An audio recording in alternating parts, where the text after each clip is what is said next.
വയനാട്ടിലെ ചൂരൽമലയിലും മുണ്ടക്കയിലുമൊക്കെ സംഭവിച്ച ദുരന്തം കേരളത്തെ ഏറെ പിടിച്ചുകുലുക്കിയ ഒന്ന് തന്നെയാണ്. എന്നാൽ വയനാട്ടിൽ നല്ലൊരു ആശുപത്രിയില്ല. ഇത് തുറന്നു പറയുകയാണ് സംവിധായകനും നടനുമായ ബേസിൽ ജോസഫ്.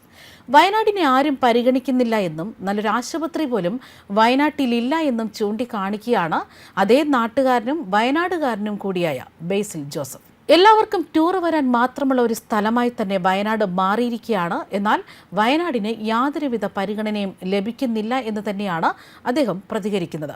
അദ്ദേഹം പറയുന്നത് ഇങ്ങനെയാണ്: മുണ്ടക്കയിൽ ഞാൻ പോയിട്ടില്ല, മേപ്പാടിയിലൊക്കെ പോയിട്ടുണ്ട്.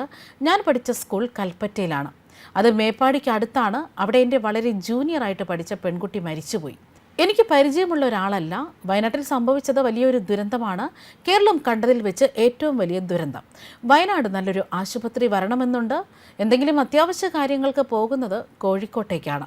വയനാട് നല്ലൊരു ആശുപത്രി ഇല്ലാത്തത് കൊണ്ടാണ് ചുരമിറങ്ങി കോഴിക്കോട്ടേക്ക് ജനങ്ങൾ പോകുന്ന വഴി ബ്ലോക്കിൽപ്പെട്ട് എത്ര പേർ ആംബുലൻസിൽ വെച്ച് തന്നെ മരിച്ചു പോകാറുണ്ട്.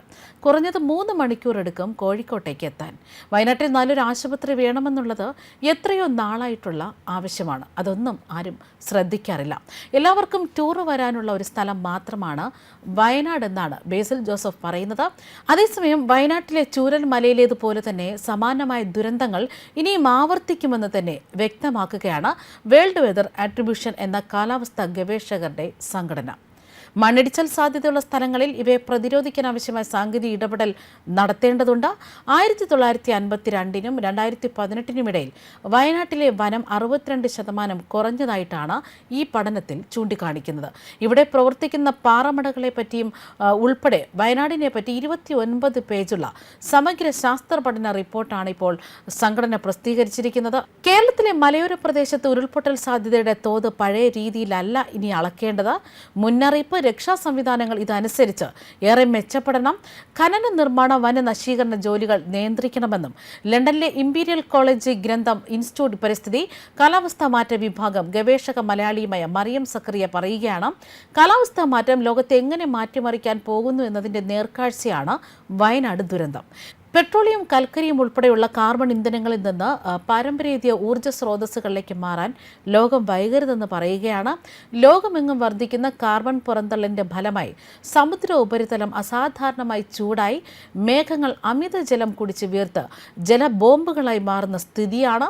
കാലാവസ്ഥാ മാറ്റം വരുന്നതിന് മുമ്പ് ഇത്തരം ഉരുൾ മഴകൾ 50-100 വർഷത്തിൽ ഒരിക്കൽ മാത്രമായിരുന്നു.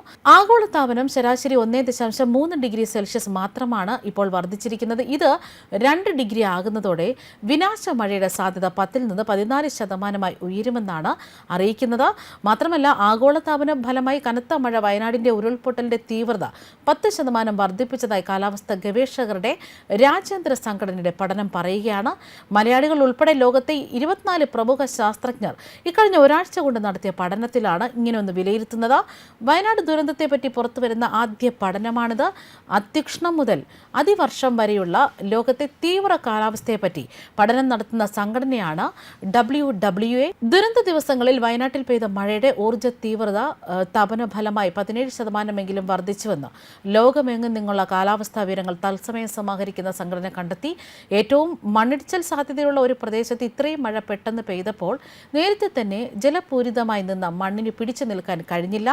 1924-2018 എന്നീ വർഷങ്ങൾ കഴിഞ്ഞാൽ കേരളത്തിൽ ഏറ്റവും നാശം വിതച്ച 3ാമത്തെ പേമാരിയാണ് വയനാട്ടിൽ സംഭവിച്ചതെന്നാണ് പഠനങ്ങൾ ചൂണ്ടിക്കാണിക്കുന്നത്. ന്യൂസ് ഡെസ്ക് കർമ്മ ന്യൂസ്.